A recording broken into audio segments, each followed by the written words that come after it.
Mother's কিচেনে আপনাদের সকলকে স্বাগত জানাচ্ছি। আমি আজকে দই পটলের তেল ঝাল বানানো দেখাবো।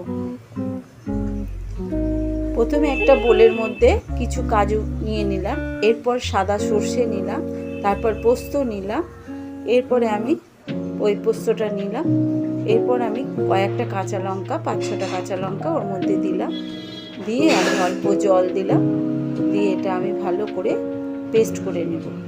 পেস্ট করা হয়ে গেল আমার। এরপরে আমি পটলটা নুন হলুদ ভালো করে মাখিয়ে নেব।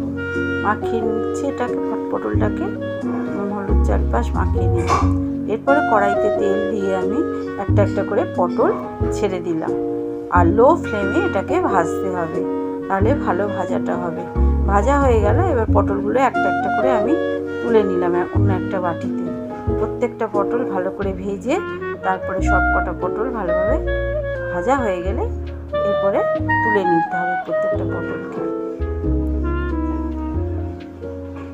এরপর ওই কড়াইয়ের মধ্যে আমি কালো জিরে আমি কড়াইতে পেস্টটা দিয়ে দিলাম, এর উপরে আমি লঙ্কার গুঁড়ো দিয়ে দিলাম, দিয়ে একটু নেড়ে নিলাম, ভালো করে নাড়িয়ে নিচ্ছি। নাড়িয়ে নেবার পরে আমি ওর মধ্যে একটু হলুদ দিলাম, ওর মধ্যে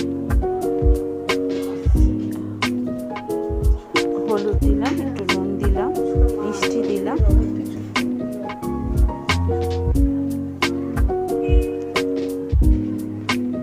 এরপরে আমি টক দইটাকে ফেটিয়ে দিয়ে দিলাম ওর ভিতরে। তারপরে আমি সস দিলাম, টমেটো সস দিয়ে দিলাম। এরপর ভালো করে নাড়িয়ে নিতে হবে।